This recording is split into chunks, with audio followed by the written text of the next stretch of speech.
Silakan Dr. Saski.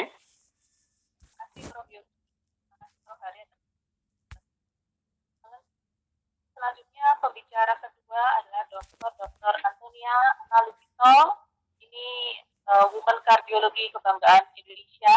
Saya lihat kurikulumnya sudah ratusan presentasi dan 26 kali publikasi, jadi sudah tidak diragukan lagi. Pada kesempatan kali ini akan bawakan topik berkaitan dengan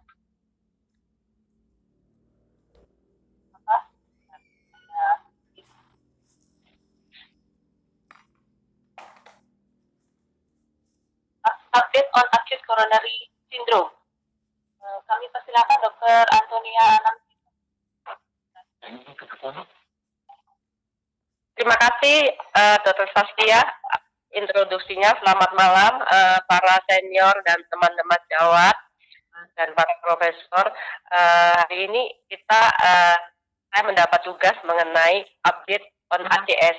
Ini update-nya benar-benar real update ya, karena baru fresh from the oven ya. ESC guideline tentang ACS itu baru keluar kemarin ya, 1 September ya. Jadi ini sedang hangat-hangatnya, sedang dipelajari ya. Minta maaf, mohon maaf kalau ada kesalahan, mohon dikoreksi. Karena menyikat waktu, saya mulai saja ya. Jadi kenapa kita harus patuh pada guideline? Ini ada penelitian yang menarik dari teman-teman kita sendiri ya, dan juga multi center dan antar negara ya, bahwa ternyata pasien yang mengalami ACS TEMI kemudian tidak direperfusi, kemudian dilakukan pengobatan yang mematuhi guideline sama yang tidak mematuhi guideline, ternyata mortalitasnya akan meningkat pada pasien yang sudah tidak diperfusi, tidak mematuhi guideline pula. Jadi in hospital hospitality mortality-nya sangat berbeda dan secara bermakna. Right. Kita langsung pada guideline ACS yang non STEMI ya, yang baru keluar beberapa hari yang lalu. Slide. Ini saya bicarakan untuk yang ini aja ya, yang penting-penting saja, perubahan utama ya. Jadi ada istilah rapid rule in rule out ya untuk high sensitive troponin, baik troponin T maupun troponin I, tergantung kesediaan troponin apa yang di rumah sakit tersebut ya. Dulu itu yang lama 2015 itu dianjurkan 0 sampai 3 jam ya. Sekarang dulu hijau ya, kelas 1 hijau, sekarang menjadi kuning, kelas 2A ya. Jadi 0 sampai 3 jam itu dianggap tidak dipakai lagi karena terlalu lama 3 jam untuk rule out atau rule in sesuatu ACS ya. Dan juga CT scan tadinya kuning pada ACS, sekarang sudah hijau ya, di mana pada saat setting di emergency kita ragu, troponin T-nya ragu, borderline, EKG-nya ragu, tetapi pasiennya sepertinya risikonya kemungkinan ringan sedang, maka kita boleh melakukan CT angio pada acute setting. Slide. Dan juga diagnosis di beberapa negara mengadopsi adanya rule in rule out atau serial dari HS troponin itu antara 0 jam sampai 1 jam ya. Padahal kita tahu kalau kita periksa high sensitivity troponin itu keluarnya aja 1 jam. Jadi artinya pasiennya baru diambil, kemudian belum keluar hasilnya kita sudah ngambil lagi ya. Itu ada pertentangan di beberapa negara, tapi ESC rupanya mengadopsi beberapa negara yang keberatan dengan 1 jam. Jadi dikatakan untuk 2 jam pun tidak ada masalah ya, itu hijau. Jadi kelas rekomendasinya 1A ya. Jadi boleh 1 jam, boleh 2 jam ya. Nilainya tergantung dari lokasi setempat. Kemudian ternyata kalau hanya untuk diagnosis, bukan untuk prognosis ya, biomarker tambahan tidak perlu dilakukan secara rutin, seperti CK, CKMB, dan lain-lainnya ya. sebagai tambahan pada HS troponin. Jadi cukup HS troponin ya. Dan bahkan dianjurkan bahwa untuk stratifikasi risiko boleh dilakukan pemeriksaan BNP atau NT-proBNP untuk keperluan prognosa. Slide berikutnya. Dan juga untuk risk assessment, dulu kita selalu memakai risk score untuk menentukan dia low, moderate, atau high risk ya. Tetapi ternyata dari randomized study ya, dari AGRIS namanya, AGRIS, ternyata risk score ini tidak selalu tepat untuk menggambarkan mortalitas ya. Jadi berdasarkan hal itu maka kelas rekomendasi risk score dari 1 diturunkan menjadi kelas 2 ya. Jadi tidak hanya bukan dihilangkan tetapi risk score perlu dikombinasi dengan klinis ya, dengan klinis, gambaran EKG dan biomarker. Right. Dulu ini adalah gambaran klasik sejak kita sekolah hingga sekarang ya. Tapi perhatikan selain klinis, EKG, troponin, sekarang ada yang keempat ya, troponin changes ya. Antara 1, 2, atau 3 tergantung negaranya masing-masing ya. Kalau 3 itu ada kelas 2 ya. Kelas 1 itu 1 jam atau 2 jam ya. Baru kemudian decision untuk triase ya. Jadi jangan lupa sekarang ditambahin 1 baris. Right? Sekarang timing untuk ini adalah skema timing untuk pengambilan troponin 1 jam 0 sampai 1 jam atau 2 jam ya. Ini teman-teman bisa sendiri ya bagaimana bila pemeriksaan 0 jam aja sudah tinggi sekali ya berarti roll in, tidak perlu di serial. Dalam hal meragukan baru kita serial. Right? Ini adalah saya ingin menunjukkan data lokal, data Asia Pasifik kita untuk mendukung rule in rule out Asia Pasifik dari APSC ya. Kebetulan saya salah satu kontributornya. Slide berikutnya. Nah, ini adalah APSC, jadi berlaku, kita harapkan berlaku juga di Indonesia ya, kecuali Indonesia nanti mempunyai pendapat sendiri ya. Jadi ini adalah troponin ini adalah pada troponin T. Troponin I nilai mutlaknya beda ya, tapi skemanya tidak berbeda, hanya nilai mutlaknya. Jadi pasien kalau chest pain kita lihat kalau kurang HS troponin T-nya kurang dari 5 rule out. Kalau lebih dari 70 roll in. Nggak usah serial lagi ya. Tetapi kalau antara 5 sampai 70 maka kita cek lagi antara 1 sampai 3 jam ya, karena ini Asia Pasifik demografisnya sangat berbeda ya. Jadi ada yang kalau Singapura maunya 1, kalau Indonesia waktu itu saya bilang saya maunya 2. Jadi antara 1 dan 3 ya. Jadi kalau kurang dari 12 ditambah perbedaannya kurang dari 3 rule out. Tapi kalau antara 5 sampai 70 perbedaan berikutnya adalah antara 3 sampai 5 maka observasi. Kalau perbedaannya lebih dari 5 ke atas maka masuk mungkin ya. Ini mungkin teman-teman harus hafalkan. Next slide. Jadi di ACS yang baru guideline juga ada komponen-komponen yang perlu kita perhatikan dalam menentukan anti-thrombotic treatment pada CAD ya.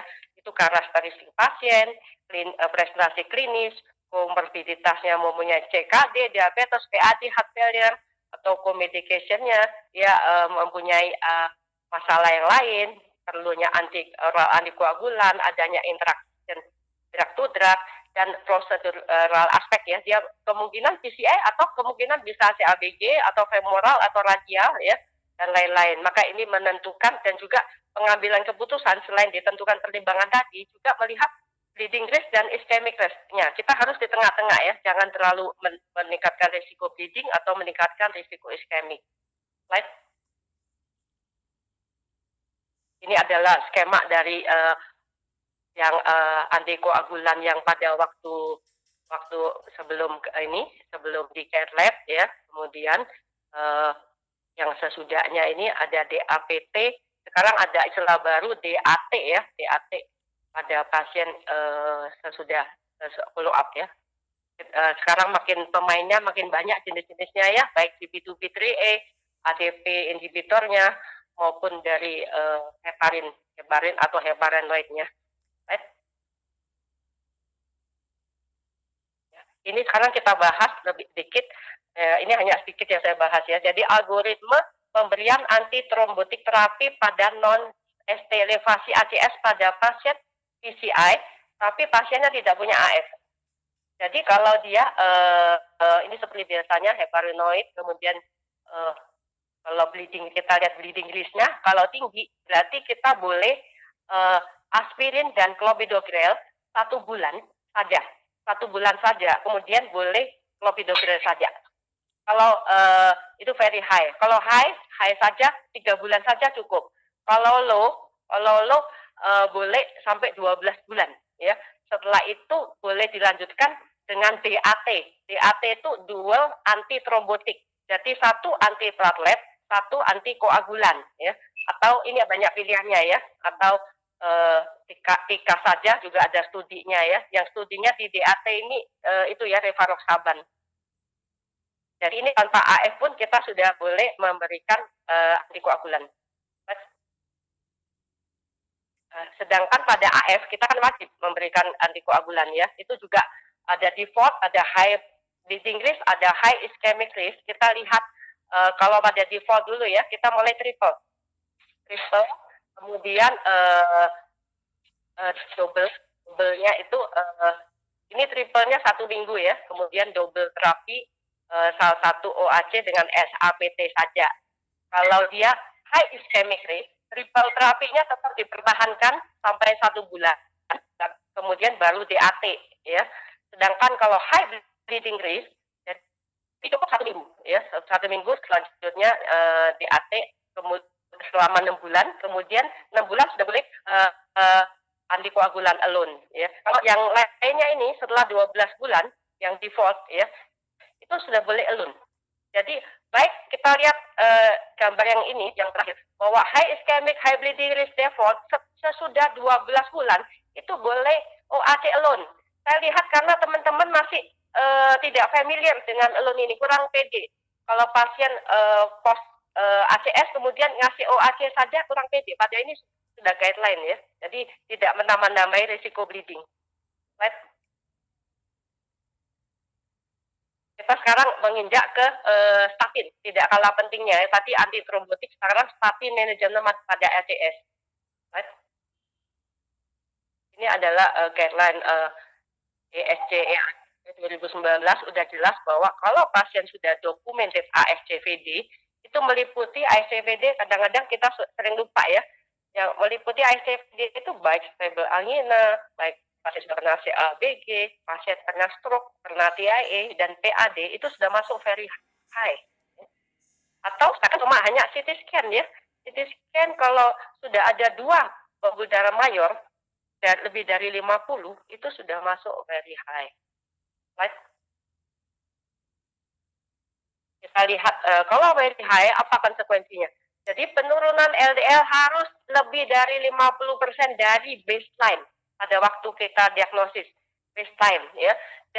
Dan bukan atau ya, dan LDL harus kurang dari 55. Jadi ini yang mana yang dulu ya? Ada sejawat yang pengertiannya masih pokoknya kurang dari 50, nggak peduli mutlaknya ya. Kalau misalnya dia 140 berarti 70 dong sudah cukup. Ternyata tidak ya, ini dan dua-duanya harus yang lebih mana tercapai yang duluan ya. Yang 55 ya, bukan 70. Nah, berikutnya. Kita lihat pada ACS bila kita perlakuan statinnya dengan dosis sedang dibandingkan dengan intensif. Intensif pada atorvastatin itu artinya 80 ya. Pravastatin 40 waktu itu. Kita lihat hasilnya ya, baik penurunan LDL atau kematiannya ya, cardiovascular event. Ini pada ACS yang kurang dari 10 hari. Ini masih penelitian yang agak lama ya, 2004 ya. Jadi kita lihat ini jelas berbeda sejak 3 bulan pertama ya, follow ininya cardiovascular event jangka panjangnya jelas beda. Right? Right? Ya, oke. Jadi sekarang kita menginjak pada secure PCI trial. Jadi efek loading dose. Jadi pada waktu pasien di emergency atau di bulan seperti Prof katakan tadi, kita sudah harus loading DAPT biasanya, dan kita dianjurkan juga loading statin. Statin apa? Atorvastatin, karena yang punya studi baru atorvastatin. Dan dosisnya berapa? 80, ya, jangan 40. Ada teman-teman yang bilang, loh kalau pasiennya LDL-nya 70 bagaimana? Tetap 80. Ya, karena itu adalah kita mengambil efek antiinflamasinya. Jadi kita lihat kalau pasien ini keseluruhan, maka dia hasad ininya tidak bermakna ya. Tapi pada slide berikutnya, Permisi Dokter Antonia, 2 menit terakhir. ya oke. Terus kemudian pada secure PCI trial, tapi dilakukan PCI, ternyata loading atau 80 itu mempunyai nilai yang bermakna. Ya. Slide. Ya, oke. Ini juga Armida trial. Jadi atorvastatin 80 itu penelitiannya sudah sejak dulu ya. Pada ACS juga jelas ini menurunkan atorvastatin dibanding placebo ya. Itu menurunkan jelas daripada tidak diberikan. Slide. Ya, oke. Jadi ini adalah trial yang bagus, statin STEMI trial. Kita dilakukan pemberian loading high dose atorvastatin sebelum primary PCI, itu ternyata memberikan perbaikan mikrovaskular perfusion ya. Dilihat dari blast grade ya, blast grade-nya sama TIMI-nya itu jauh lebih baik daripada itu, padahal pemberiannya hanya 2 ya, pada waktu loading sama primary PCI hanya 2 kali, tapi sudah menghasilkan efek yang luar biasa ya, dan secara bermakna. Sedangkan pada yang statin lain juga dengan high dose, hal ini mundur pada statin lain dengan high dose juga hal ini tidak terjadi ya, perubahan perfusion dan sebagainya. Jadi tidak terbukti. Slide. Dan juga dikatakan ternyata atorvastatin dan rosuvastatin mempunyai perbedaan pada platelet reactivity pada pasien diabetes. Jadi rosuvastatin kemungkinan terjadi interaksi ya terhadap DAPT yang kita berikan, sehingga platelet reactivity-nya tidak berubah. Dan ini adalah slide tambahan saja, yaitu adalah potensi pleiotropic efek dari statin pada ACS ya. Teman-teman bisa baca sendiri, ini insight dari Profit TIMI 22. Slide berikutnya. Ya, ini juga sama, bagaimana efek statin itu menurunkan inflamasi yang terjadi pada saat ACS. Slide berikutnya. Ini adalah slide terakhir saya. Terima kasih atas perhatiannya.